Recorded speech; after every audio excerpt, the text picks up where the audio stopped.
I did feel like it was really difficult to have conversations around just working mom life. I was part of a lot of circles, a lot of great groups, like, the YPOs and the EOs, like great entrepreneurial circles, which were incredible. But I still felt that, I had to leave a part of me at the door. And because I'm always in a room just full of men all the time. I'm in finance, I'm in fintech, in tech especially. There are no women. Like it's there are women maybe working in organizations. Just as a female CEO, there's not a ton of women. Less than 2% of female founders break $1 million in revenue. Welcome to another episode of the Eternal Optimist podcast. I'm your host, Matt Drinkon, and today we have another special treat. This episode has made it, we've had to reschedule a couple times. We had to go through a couple of hurricanes and some bad weather, and a lot of different schedules conflicting. We're finally here. It is an extreme honor and privilege and pleasure to have Suneera Madhani. Suneera Madhani. And if you've not heard of her, then I don't know where you've been, because she has done a lot of amazing things. I'm just going to read a little bit of this. And then after we get tired of hearing all these amazing accolades, we'll just dive in. But Suneera, oh my gosh, I'm so grateful that she's on the show. First of all, she founded a company from an idea which got rejected a number of times to $1 billion company. So she actually created the unicorn. We have a unicorn creator here on our show, and that's super cool for the business side of it. But for the personal side, she's a passionate mom and entrepreneur. So I call that a mompreneur, and we're meeting right now, and she's coming from some kid stuff. So I love her for being a passionate parent, and she's got some business know-how as well. So put all that together, and we have an amazing guest. She's been featured and mentioned everywhere. And, I could read all this, but once she starts talking, you'll get the real magic. So it is a real pleasure to welcome to the show, Suneera Madhani. Suneera, how are you today?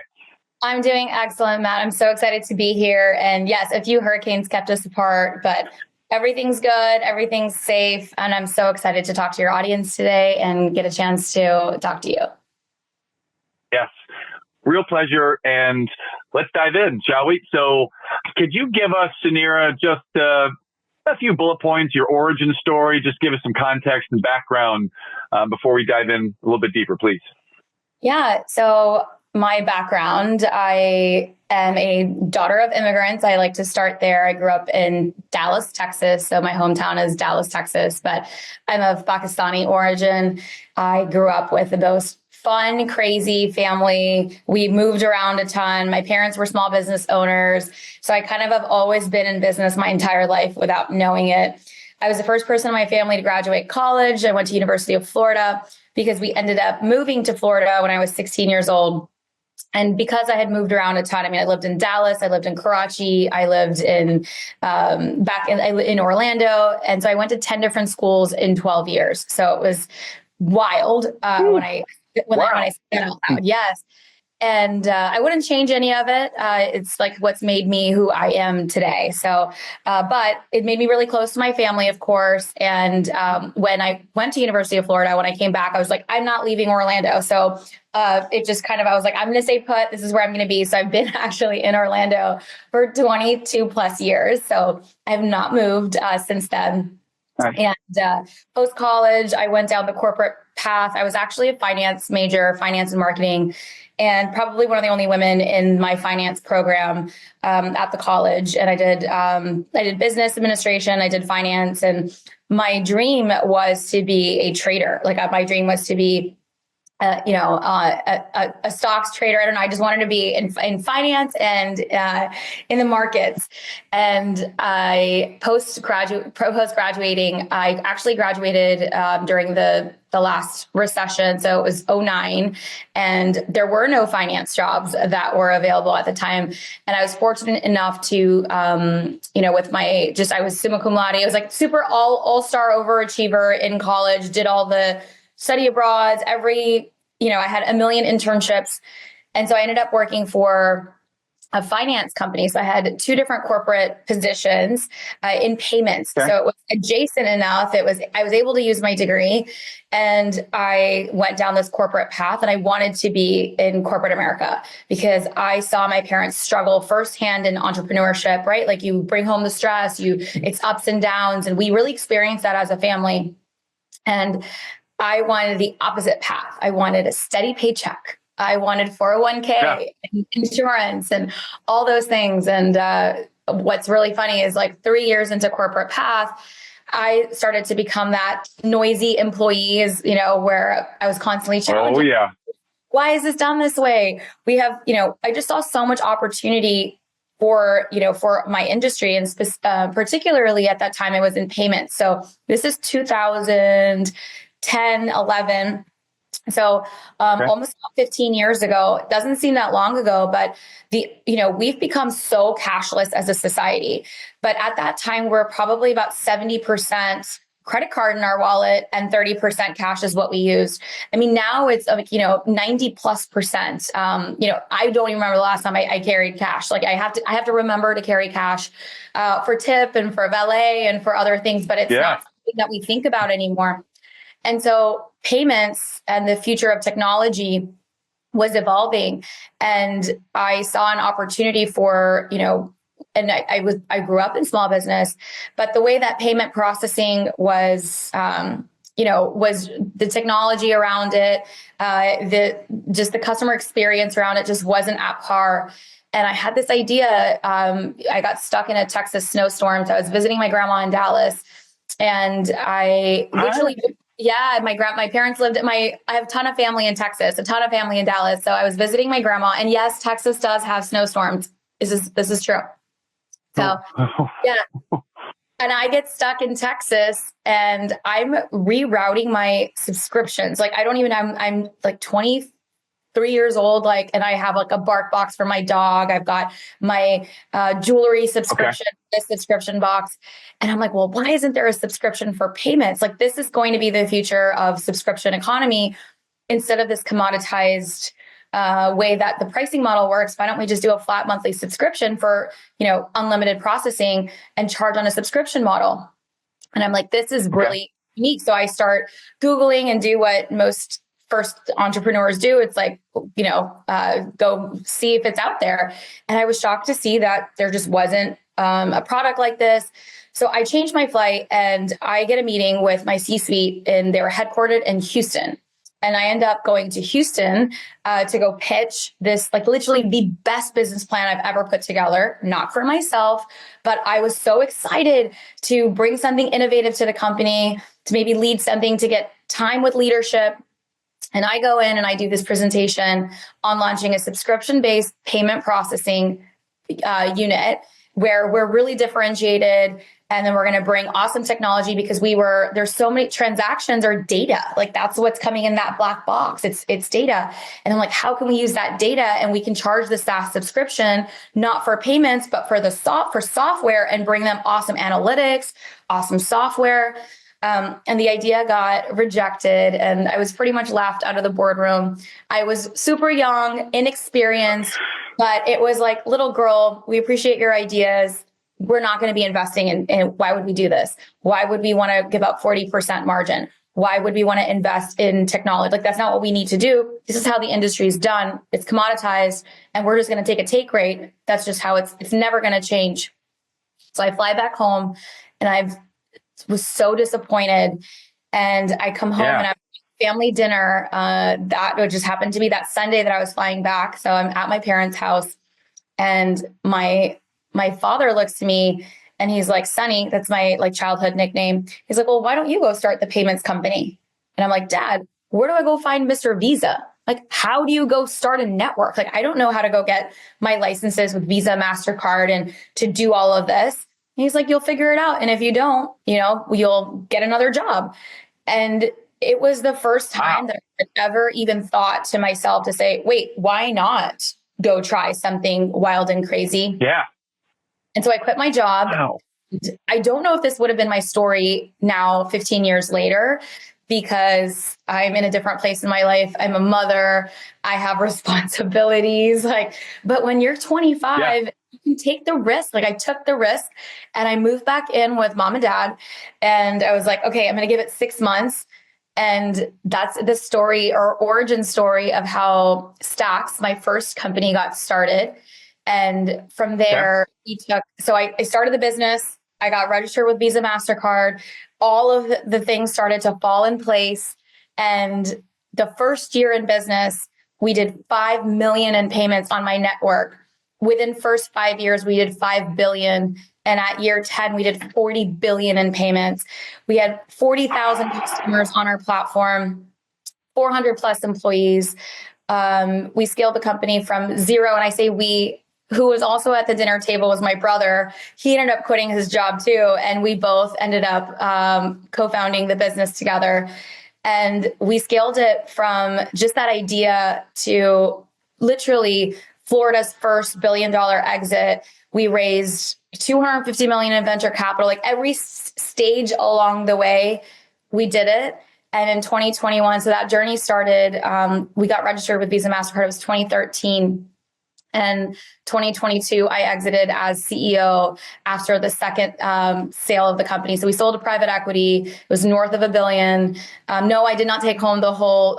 We had a lot of investors, and we did amazing for our community, our shareholders, our team. But it was a lot of hard work, and it was not an overnight success. It was 10 years in the making. And that was the exit. So we exited that business, and I took about 6 months off, and I'll tell you about what we're building again. So that's the first story. Wow. So many amazing things. I love your dad's influence in that conversation. I'm curious because now we're on the other side of it, and we've had this massive success. You're impacting many, many, many, many people. But on the way to that, as you were building it from idea to the first 5 million to the 5 billion, what were one or two of the key points where it was incredibly hard? I'm not saying that you were ever thinking about giving up, but was there ever a time where it was just on the verge, on the brink of falling apart? What were the hard parts? One or two of the hard parts building up? It was hard every day, Matt. Every day was. I can look back at the 10 years of that story and that journey. It flew by. If I were to just it flew by, and I'm like, wow, I literally have not done anything else besides build a company and raise a family. That was my life. And so it flew by. But I will also say that I felt every day of those 10 years. It is entrepreneurship is the hardest thing, the craziest thing, the scariest thing that anybody ever decides to do. Okay. To go quit your 9 to 5 to work 24/7. But you have to really find that truly, it's a battle of resiliency. So when I look back at the success, people always ask, what made you so successful? And I'm like, I just didn't give up. So even when those times were really hard, and it's a roller coaster. Every day you get the best news ever. You sign a customer, you get whatever, and then you have an employee quit, or you have an outage, or you have a contract that doesn't come through. In the same day, you can get the highest of highs and the lowest of lows. There's no job in the world that kind of gives you that level of high and lows every single day. So it's really about resiliency and just to keep showing up. And so every day, I think you have a sign out here, right? I can see it on your desk that says everything is figure outable. That's entrepreneurship. Is when I first started, I didn't go to CEO school. So I never started a company before. Every day I showed up for a job that was harder than the one I had yesterday. And even with growth, the business becomes more complex. And I had this philosophy, I don't know where, I'm like, when I have 10 employees, then it'll get easier. When I have 1,000 customers, then it'll get easier. When we're at $1 million in revenue, it'll get easier. It never gets easier. You get better at solving more problems, right? You get better, but it's a series of solving problems every day. And so it's just hard. And that's a huge part of what I try to share. I talk to entrepreneurs all day long. I was just at University of Central Florida giving a talk to the entrepreneurship and business students. And it's not as sexy as the internet wants it to be, because you see the success side of it. That's right. But it's late nights, it's early mornings, it's putting, and you ask the questions of like, when was it at the brink of, it almost didn't happen. I can name so many stories. There was a point where we couldn't get the funding. We were at Series A, getting to our Series A, and I mean, we were rejected constantly for venture capital. We're two brown kids. My other co-founder is Asian. Like, we're three minority founders. Venture capital, less than 2% of venture capital, not just in 2020, in 2013, even in 2024. These are the stats. It's atrocious. Less than 3% of venture capital goes to female-founded companies. So in all of venture capital that's being deployed in the market today, and that stat is not getting better. So less than 3%. And then forget male or female, minority founders are receiving less than 1%. We're talking in the decimals, not even like rounding up to a percent. So it is next. The odds are insane to go do this. And as we were scaling, I mean, there were many moments where we didn't make it and we had to put everything on the line. I had to put my mortgage on the line and credit cards on the line and be creative. And I mean, there's so many like that. We've received term sheets of like, one of my favorite stories is around that Series A time, I received a term sheet for 17 million for a buyout of the company. Okay. And our investors, who had just come in, and I think that valuation for the company at that time was around 8 million they had come in for. So we're like, oh, we get to double our money. This is I presented it back to the board. They were like, we need to do this deal.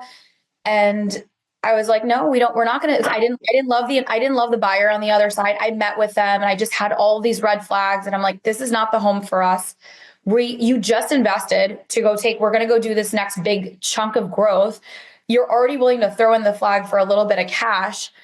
And we rejected it. So it was the hardest hard decision. The first time that you're actually are able to taste some level of success, right? That would have been, I remember it was maybe like $2 million of a take home for each of our founders. Yeah. And to see that and to really think about it and be like, man, that's going to be in our, we could just take that and then we were going to be tackled onto this bigger company. And it was a hard Suneera, decision. time out for 1 second. Sorry to interrupt. What was that particular meeting like for you? Because your heart's telling you, I want to keep growing and scaling. You got investors saying, take the money, we're going to double our money. What was that decision or money like? If you take us back to that, how were you feeling when you were getting the pressure from the investors in that particular day? Oh my God, so much fear, anxiety. My gut was just, I think that's something that as entrepreneurs, as founders, as women, especially, we're very in tune with our gut. And I always try to make decisions with facts plus gut. So I need to listen to all my minds. And your gut is an important part. Your instinct is so important. And I knew that I had to fight for it. I don't know what it was inside. I think it wasn't even about the dollars or where I felt like the dollars could be. I think if the partner on the other side had better values that were aligned with our culture or our organization, I just didn't love the culture on the other side of who was doing the acquisition or who was on the other side. And I could tell the value system of it's like the human value, business is personal. And I was told many times in my career, Suneera, you think, it's not personal, it's business. It's not. This is the thing that it is personal. We spend more time at work than we do anything else. It has to be personal. Yeah. So if I'm going to put my company, my baby, right? This is even before I had my first daughter. This is my everything in the hands of another parent or another company. I got to ensure that they have the same value system. And I just did not feel it. I didn't feel it. Sal didn't feel it. My other co-founder, he didn't feel it. And it was easy. Taking the money would have been easy. And we showed up and we said, we're not going to do it. And at that time, we did control majority as our founders because we had just done Series A. So we had over 51% as the three founders. And it was really tough. There was a huge board fight. I've never experienced anything like that, where it was I felt again that I was a child. I was a child. I didn't go to CEO school. Right. And so when you have, your board around you who are, experienced, 57-year-old men, right? Like around you, you're not going to, it's really hard to fight for what you believe in. And I put the badge down and I could, and it was a decision that we made. And so they said that they're not going to continue to fund. So it's on us. And then literally within, and we said, that's fine. We're going to either get to profitability or we're going to, go seek financing elsewhere if we need to do the next level of financing. And like within 2 weeks, we got a term sheet for 50 million in value. So that was already 4 times the value. Like it was, and those investors. And then of course, like things go back to normal, business starts to get back to growth. But if I would have taken, so the first recapitalization we did of the business was in 2020. So this story is about, I think this is 2016 or 2015 timeframe. So it's about 5 years later, we actually did a liquidity event where we did a majority transaction in 2020. And it was roughly around 220 million plus in value, where all of our investors, shareholders got like majority of like capital back. Those investors received 18 times their money, not 2 times. And so I know. It was the best decision, not just for them, for us, for the value of the company. From there, we took it from another 2 years and scaled from that 220 to that 1.1 billion post after. But it's just about that revenue growth and focusing on the business. And I'm very proud of that decision. They are all very happy with that decision. We're all friends. And it's a story that they tell as well, to like listen to founders' guts as well. Wow. Yeah. Thank you for sharing that. Oh, that was amazing. Yeah, I actually haven't shared that one in a long time. It's funny how when you do some of these podcasts, like different things come out based on who asked the question. I haven't shared that one in a long time. What's really fun. Thank you for gracing us with that. Yeah. One of the investors that was on that board is back on my board. Like he's back on my board for my second company right now. And so when it's funny how like even in business you can disagree on things, but when we win as a team, it doesn't matter. Like we have such a great relationship, but we all are growing and learning. This is fantastic. Through the weaving of your story, I've in the back of my mind been wanting to ask 2 things. How, as you were growing and scaling as an entrepreneur at these levels, how did you succeed as a mom? Because somewhere on this, you became a parent. So I'm curious, when your kids came around, how that impacted your journey. And, I know the entrepreneur journey, you're all day, every day, 24/7, and now you have a family. So how did the kids play into it? How did that shift things for you when your children arrived? It shifts everything. I mean, your life becomes all about them, right? Like I think every parent doesn't understand it until it happens. Like there's nothing more important than your kids. Like it's the biggest blessing. It's the hardest job, right? I became a mom in 2016. Mila was born, and right after that time period. And I have another daughter, Anna, who was born in 2019. And so as I'm scaling the company, it was important we wanted to have a family. So I had just gotten married in 2013 was our wedding. And then I went to go build a business right after our wedding. And it was now like 4 years in, and I we were ready to have a family, and I'm like, okay, how are we going to do this? But we'll figure it out. And you do. Mom life is super tough, really hard, especially as a working parent, not only just as a working mom, but it is really, really difficult. There's no such thing as balance. You're constantly prioritizing, reprioritizing, and it takes a village. Honestly, that's the truth of it. You can't do it alone. It takes a village. I have a really supportive partner. He's also an entrepreneur, but we are like just a great team. And I have a really, like I was mentioning, my family and my parents played a really big part in like helping with my kids at that time. And my mom literally lives across. My father passed away in 2020. And that was really sad. But my mother is still like, she's there. Like it takes a village, and we have help and we have support, and it's how I do it. And I integrate the kids as best as I can we always travel together with, like, we're going next week. I'm, going to New York for work, and they're going with me. Faisal's coming with me. The girls are coming with me. I'm getting an award from the United Nations. And I'm like, I want the kids to be there. I take them when I go speak at conferences. I'm like, come, let's do this. And so I think it's really empowering. And I've got 2 little girls. It is the most important thing for me, especially as a woman and raising 2 strong daughters, for them to be able to see that we can be and do anything. Like that is, I cannot stress that enough of why it is important for women to succeed and to succeed in the workplace, so that we can show our daughters that, it is possible. All of it's possible. And they're my love and light. It's hard. It's also really hard. Parenting is so hard. I just dropped them right now. I was just telling you, we had our Halloween carnival today. And so you find the balance, but there's no balance. It's just constant chaos is what you live in. Yeah. And is there just a lot of love? And so I think if there's a lot of love and he spent quality time together, that's what my parents were able to do for my brother and I. And that's why I feel like we have really good fundamental value systems. Just want to raise my kids to be good humans. And that's what I'm trying to do as a parent.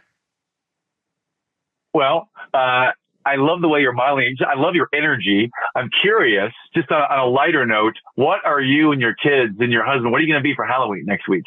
Okay, so we are doing Harry Potter because we just binged over summer. We did all the series. Like every Friday we do pizza and movie night at home. And so we watched one Harry Potter every week. And so we're all going to be Harry Potter. Every year we do this giant group. So they're still little. So Mila's 8. She's in 3rd grade. I don't know how many more. I think this might be the last one. Maybe I'll get one more next year. Anna's 5. She's in kindergarten, where they want to dress up with us. I think this might be the last one. And so I love that. My mom participates. My brother participates. His wife participates. Everyone's part of this group costume. And then we throw it out every year of so we've done the Addams Family. We've did Mermaid. We've done, they're just so fun. We'll just pick a theme and then we did Hocus Pocus. And so we just do the themes. And so this year we're all Harry Potter and I'm Professor McGonagall. So. Awesome. We did Harry Potter one year too. My wife was actually Harry Potter, and I, believe it or not, I was McGonagall. So yeah. We had a blast with Halloween still. So thank you for the lighter side. Yeah. Can you talk about your empowerment for women and inspiring women and what that might mean to you, Suneera? Yeah, I think especially, post around in 2020 during the right before the pandemic, I have 2 daughters now. I mean, I did feel like it was really difficult to have conversations around just working mom life. I was part of a lot of circles, a lot of great groups, the YPOs and the EOs, great entrepreneurial circles, which were incredible. But I still felt that, I had to leave a part of me at the door. And because I'm always in a room just full of men all the time. I'm in finance, I'm in fintech, in tech especially. There are no women. There are women maybe working in organizations. Just as a female CEO, there's not a ton of women. Less than 2% of female founders break $1 million in revenue. And so even the venture capital gap, the venture capital gap also is a huge problem, right? We don't have resources, so then we can't fund and scale the companies. But if we're not even getting past that $1 million mark, we're not able to even go for investment and for scale. And so it's just this huge cyclical cycle. But the challenge is that I never found women entrepreneurs that I could have I could have that club with. I was always part of the boys club. And especially after I became a mother, I felt like it was just missing, and I was just seeking community. And I didn't find it. And so I was reaching out and I was like, okay, where can I find that community? And I just decided to cultivate it. So then I would meet if I networked with another woman who was also a CEO, even if it wasn't within fintech, I was like, we just need to broaden our circles for women who are, scaling companies. And so that is how the initial start of the networking kind of part of my world grew around women in business. And in 2020, during the pandemic, So I was showing up on online. So I have a pretty large social presence on Instagram and LinkedIn and other things like that. And I had a series called Wind Down Wednesday where I would show up, and this is in 2019, and I would do a glass of wine after the kids went to bed, and then female entrepreneurs wherever like just come join the Instagram live, and we just like chat. Like it was literally like a forum. And during the pandemic week, when the world literally shut down, that Instagram live that I did on Wednesday night, there were a couple hundred women, when there's like maybe like 40 women that show up. And then the conversation was all around, what we're doing with, closing the business, health and safety of our employees. Like we just didn't know. People were like, what do we need to do? And women came together for this. And so I was like, okay, I'll show up tomorrow night, because the forum was really large. The next night we had a couple hundred more. And then it was 1,000 women the night after. And so there is a space, like there are women in business. There are like 50% of businesses are started by women. We're just not having those, like, we're just not able to have those conversations and cultivate those groups. And so that's really where CEO School was formed. As I mentioned, I didn't go to CEO School. And I was, instead of doing the Instagram live conversations, I pulled it off the live and onto a podcast. So now I've been a podcaster for 4.5 years.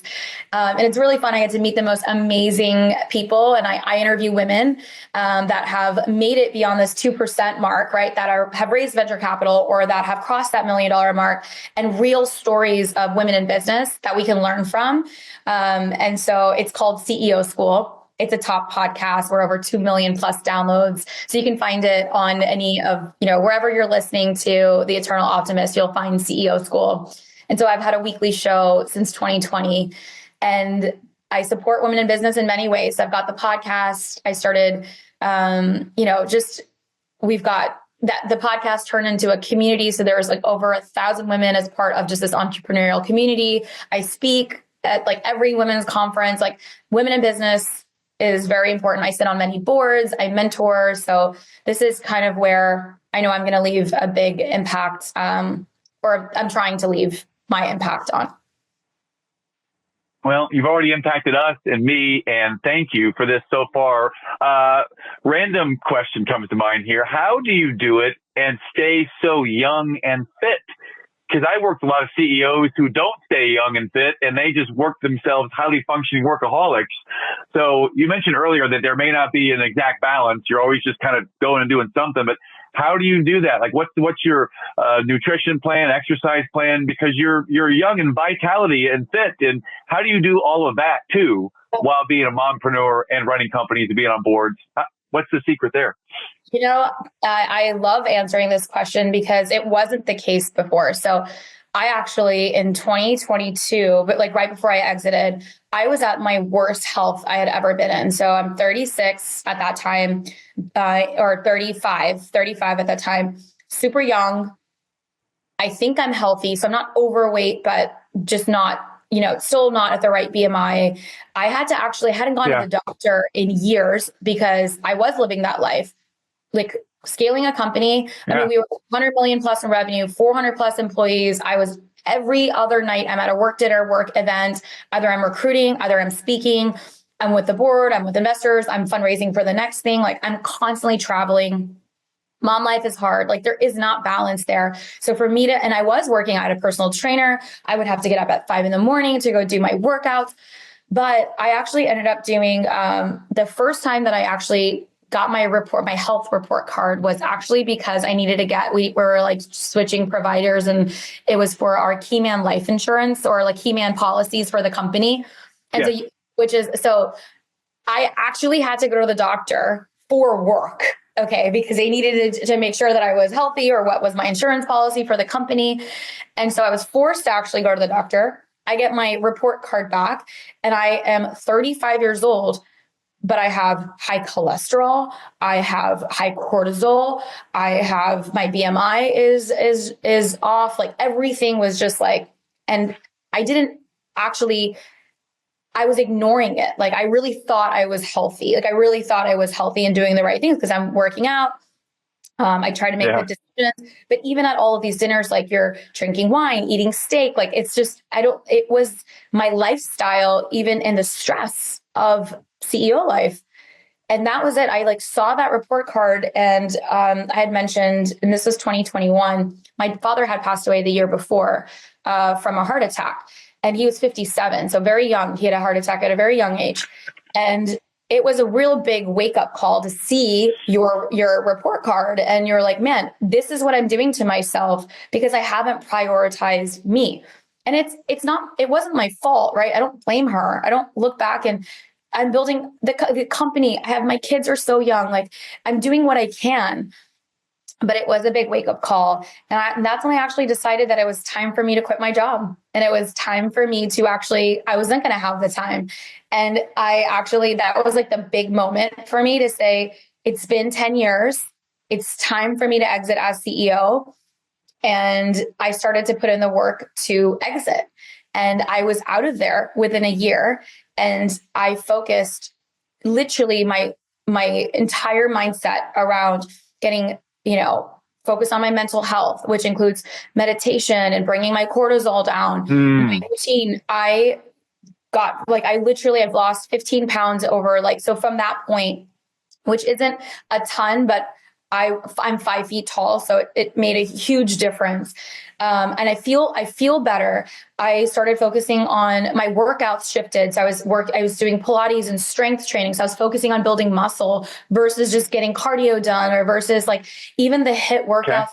So high intensity that was causing, there's still stress levels associated with that. So what's the balance between doing HIIT workouts versus doing low impact workouts? And so I started bringing more low impact and strength into my workout regimen. I also, went to a nutritionist and did my blood glucose monitoring to understand what kinds of foods work well for my body. So it's actually not about eating less. It's about eating. We've always cooked at home. I eat healthy at home.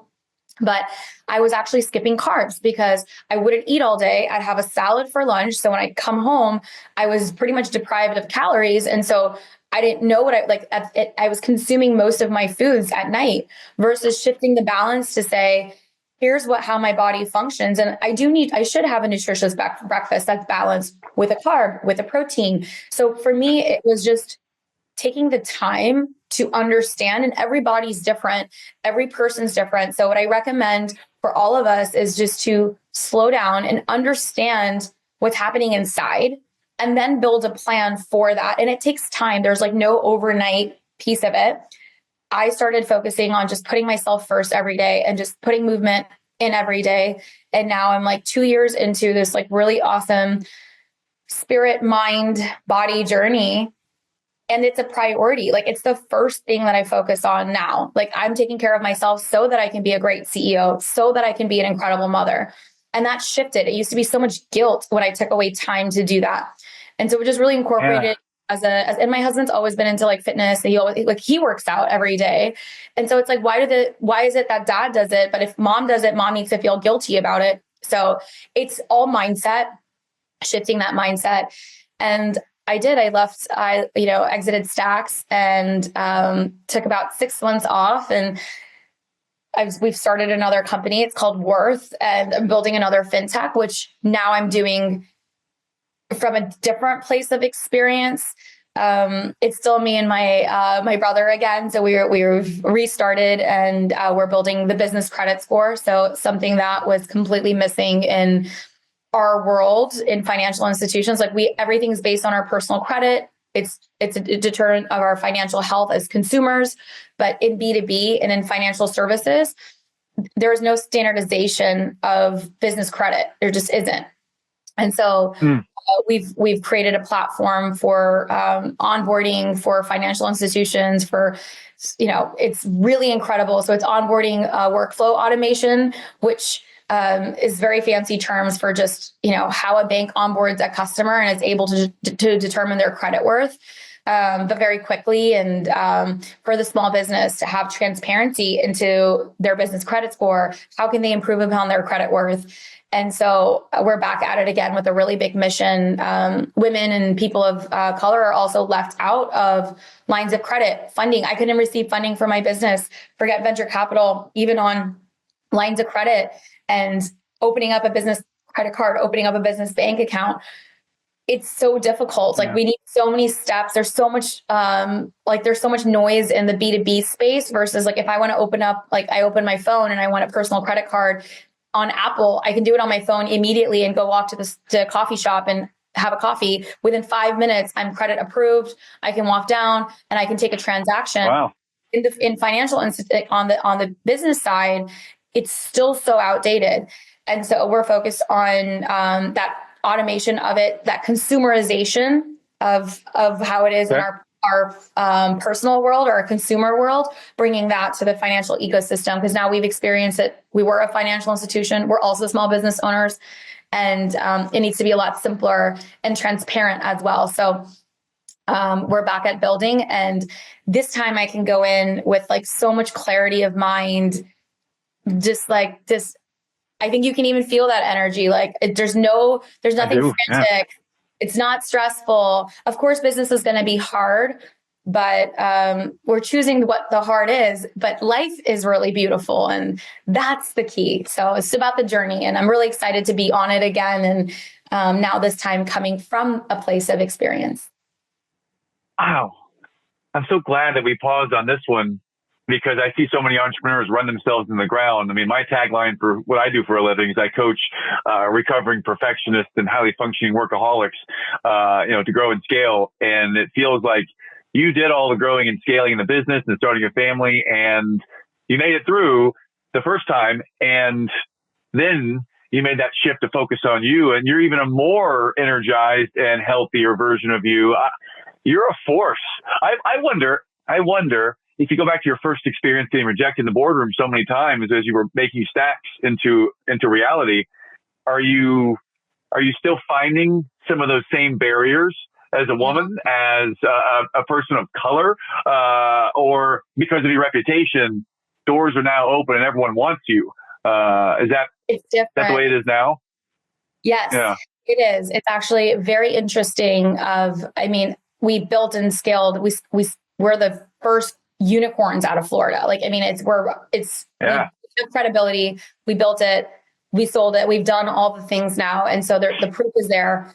And so coming at it the second time around, funding has not been a challenge. We've also been able to self-fund. We've had exits along the way. So capital is a different conversation. And this time I get to choose who are my partners.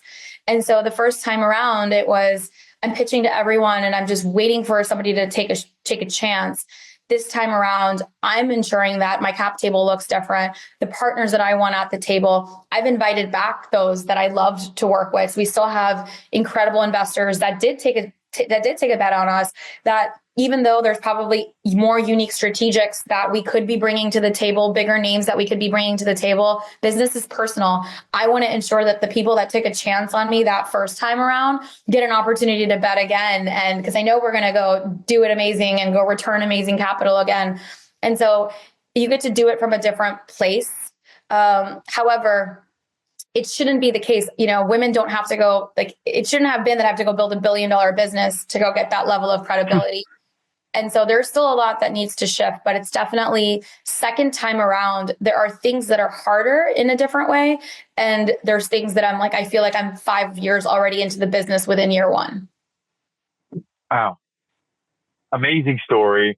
Suneera, we're running up on the edge of our time here. So I'd love to ask, where is the top place that our listeners should go to learn with you, to connect with you, to see you? Where are the top places that we can find you?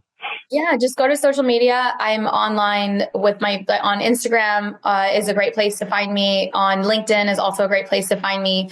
Suneera Madhani. So that's Suneera Madhani, Madhani. And if you go to my page on Instagram, I have all the links for Worth. If you're a small business owner, definitely sign up for the Worth score and get on the wait list for that. And you can listen to the podcast. I've linked all of the stuff on in my bio, but also on LinkedIn, you can find me there as well. So Suneera Madhani, I'm everywhere. And I look forward to connecting with you. So if you just want to say hi, you can shoot me a note. And I'm in there like 2 to 3 times a week, just trying to respond back to as many people as I can. Fantastic. And I can see CEO School, the podcast here, a sizable following. You got some great guests. So many places we can learn with you. So thank you for gracing us with your presence today. This has been amazing. So we're in the last couple minutes here. We have the lightning round to wrap things up here, Suneera.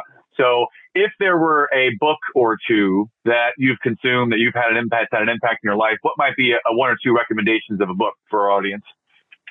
I recently, this summer, I read Die with Zero and I loved it. It's a personal finance book, but just the philosophy is something that I think is just really great, and just something that I think is fantastic. So I will give that one to you. Excellent. A personal one that I just loved reading was Think Like a Monk with Jay Shetty. That one is just like, it's a little bit spiritual, but in like a very life positive way. I just absolutely love listening to Jay, and the book was fantastic. Excellent. How about music? What genre, artist, what kind of music just lights up your soul and gives you joy? 90s and 2000s. And so I'm definitely a millennial mom here. And so I'm into hip hop, and I feel like I listen to a little bit of everything. I love the 80s too. So. Okay. If you were to sing karaoke, what's your karaoke song? Oh my goodness. My karaoke song would be, oh my God, I can't think of it. I'm like singing it in my head right now. Feel free to sing it to us. No, I'm not going to sing it to you right now, but it's, I don't know. It's like, I'm like looking for my phone because I'll have it listed. I'm going to Google We'll go 90s and 2000s hip hop, baby. Okay. Oh, I will survive. I will survive. I will survive. I will survive.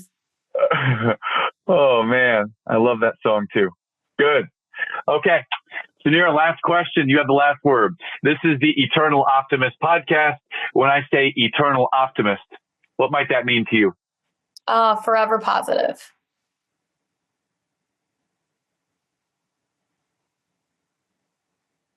Okay. Fantastic. Thank you. Wow. That was amazing. Thank you, Matt. I'm here.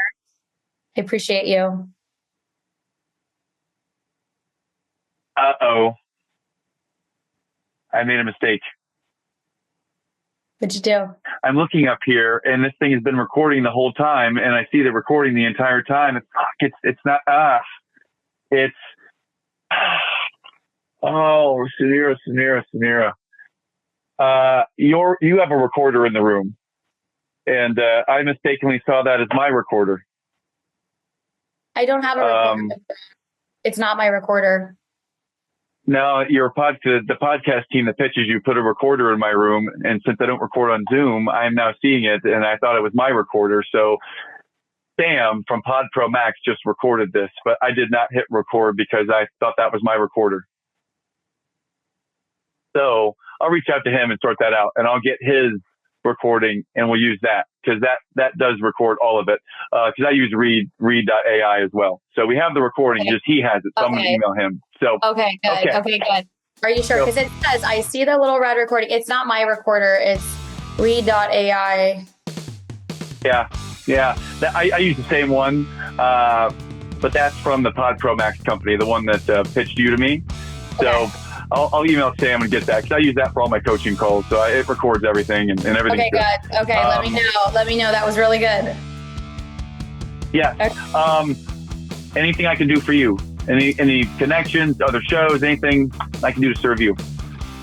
We're definitely just getting the word out on the new company. So if there's any other shows that you think that would be fun, or great hosts that I should meet, I'd be open to that. Okay. Well, I know a few sizable shows, and you'll love to make some connections there. And yeah, I'm not asking anything in return for that. I'll just tee you up and make some of those connections. And I'll send you a list, and you can approve whatever you might be interested in. Give me up to a week on that. And I would throw out to you that if you ever have a guest or a friend or someone that has your kind of energy that's willing to tell a real story, then I would love to entertain any person you send my way as well. Okay, so, I appreciate that. I'll let you know. All right, bye, Matt. Thanks so much. Bye bye.